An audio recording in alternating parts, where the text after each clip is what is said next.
국민의힘 장동혁 대표는 누구라도 사퇴 재신임을 요구한다면 전 당원 투표를 통해 당원들의 뜻을 묻겠다며 당원들이 재신임하지 않는다면 당대표직은 물론 의원직에서도 물러나겠다고 말했습니다.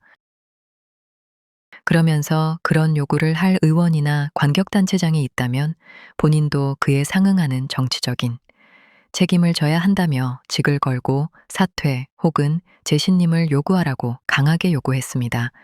유용원 의원은 라디오 인터뷰에서 서부극 황야의 결투처럼 여러 의원들을 모아놓고 권총을 입에 들며 나하고 목숨 걸고 결투할 사람 나와봐라고 겁박하는 듯한 인상을 받았다고 말했습니다.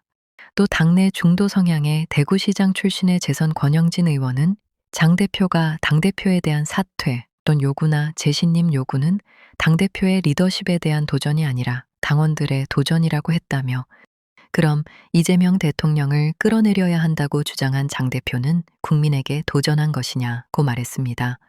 더불어민주당 정청래 대표가 조승래 사무총장에게 합당 추진 일정 문건 유출이 일어난 데 대해 엄정 조사하라고 지시했습니다. 정청래 대표는 저도 신문을 보고 안 최고위원 어느 누구도 알거나 보고받지 못한 내용이다. 철저히 조사해달라고 말했다고 합니다.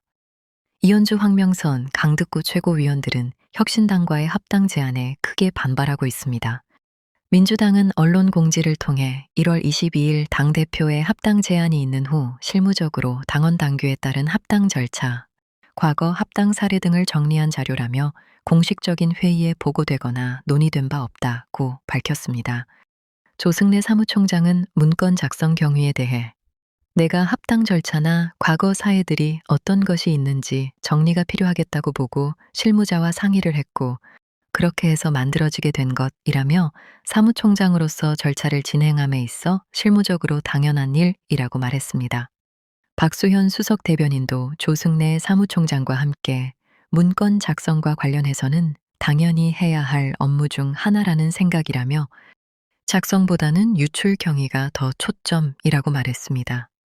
이재명 대통령은 남부 내륙철도 착공식에서 수도권에서 거리가 멀수록 더 두텁게 더 과감하게 지원해서 남부권이 해양 수도로 발도움하는 5극 3특 체제로의 대전환을 반드시 이뤄내겠다고 밝혔습니다. 그러면서 이재명 대통령은 수도권의 모든 것이 집중된 1극 체제에서 벗어나 사람과 지역을 잇고 기회를 연결하며 지역의 성장 동력을 만들어내는 국토 대전환의 시작이라며 오늘은 한계에 달한 수도권 중심 성장에서 벗어나 지방주도 성장에 새로운 문을 열어젖히는 역사적인 날로 기억될 것이라고 말했습니다. 그리고 이제는 1극 체제 불균형 성장 전략이 한계를 맞이했다 수도권으로 모든 것이 몰리면서 자원과 기회가 비효율을 노정하고 있다며 지금처럼 서울로 모든 것이 모여서 서울은 집값이 폭등하고 사람이 살 수 없는 지경으로 변하고 지방은 사람들이 사라져서 소멸하는 그런 위기를 겪으면 이 나라의 지속적인 성장 발전이 불가능하다. 이제 균형 성장, 균형 발전을 대한민국의 생존 전략으로 삼아야 한다고 강조했습니다. 또 이재명 대통령은 아름다운 남해안의 다도해와 내륙의 수려한 명산이 하나로 연결되며 남해안의 관광은 세계적 수준으로 도약하고 이는 곧 지역 상권의 부활과 수많은 일자리 창출로 이어질 것이라며 진주와 사천의 우주항공산업 거제의 조선해양산업은 내륙의 물류 거점과 만나 경쟁력을 더하고 철도가 지나는 곳마다 들어서는 산업단지들은 경북과 경남 곳곳을 청년이 돌아오는 활기찬 도시로 만들어낼 것이라고 말했습니다. 그러면서 마지막으로 현장 관계자 여러분께 당부드린다. 무엇보다 안전이 중요하다며 공사 과정 중에서 안전수칙을 철저히 지키고 안전에 대한 투자도 아끼지 말아서 단 한 건의 안전사고도 발생하지 않도록 단 한 명의 산업재해 피해가 발생하지 않도록 최선을 다해 주시길 부탁드린다고 했습니다. 작은 일에까지도 세세하게 챙기시는 이재명 대통령의 정부가 성공하길 바랍니다. 이재명 대통령의 부동산 정책 강경 기조를 연일 분명히 밝히고 있는 가운데 SNS를 통해 부동산 투기를 하며 또 연장되겠지 않은 부당한 기대를 가진 다주택자보다 집값 폭등으로 고통받는 국민이 더 보호받아야 한다고 밝혔습니다. 그러면서 이미 수년 전부터 종료가 예정된 사안이며 대비하지 않은 것은 개인 책임이라고도 말했습니다.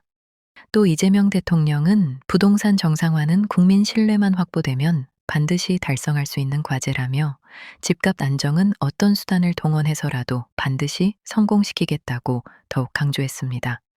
박상병 정치평론가는 대통령이 정책 추진을 직접 책임지고 돌파하겠다는 메시지를 반복하면서 리더십에 대한 평가가 상승하고 있다며 그동안 여러 정책에서 보여준 추진력이 부동산 정책에서도 발휘될 것이라는 기대가 지지율 상승으로 이어진 측면이 있다고 분석했습니다. 국민의힘은 한동훈 전 대표의 제명으로 인한 당내 논란이 지속되고 있는 가운데 장동혁 대표는 내 입장을 밝혔다 비판할 게 아니라 직을 걸면 된다 라고 말하면서 자신의 재신임 투표와 관련하여 직을 걸고 말하라고 말했습니다. 이에 오세훈 서울시장은 페이스북에 장 대표가 원하는 당원 투표 결과가 나온다. 한들 그것이 민심을 거스른다면 무슨 의미가 있느냐며 당심에 갇혀 민심을 보지 못하면 결국 패배한다. 그것이야말로 당심을 거스르는 일이다. 장 대표는 스스로 자격을 잃었다고 비판했습니다.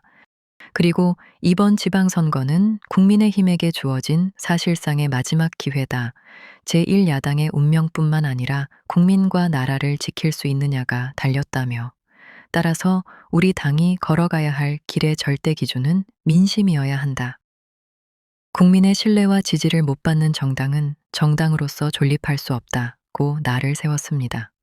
김용태 의원은 장동혁 대표를 향해 정치를 하라고 했더니 포커판을 만들어 버렸다며 장 대표의 인식 수준, 자해 정치 수준에 최소한의 기대마저도 물거품이 되는 것 같아서 굉장히 안타까웠다고 비판했습니다.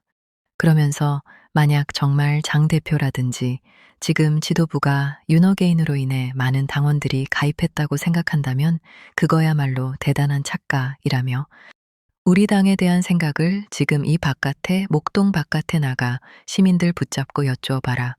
우리 당을 어떻게 생각하는지, 많은 시민들이 정말 국민의힘에 대해서 어떻게 생각하는지 장 대표가 시민들과 대화를 좀 하길 바란다고 말했습니다.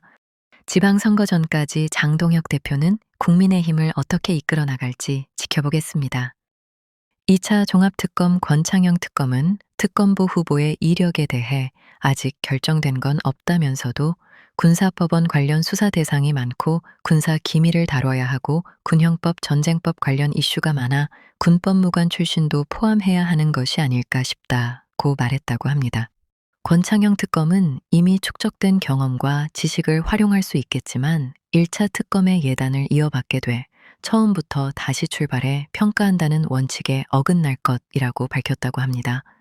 권창형 특검은 250여 명의 초대형 특검팀이 일할 수 있는 사무실을 알아본 것으로 확인됐다고 합니다.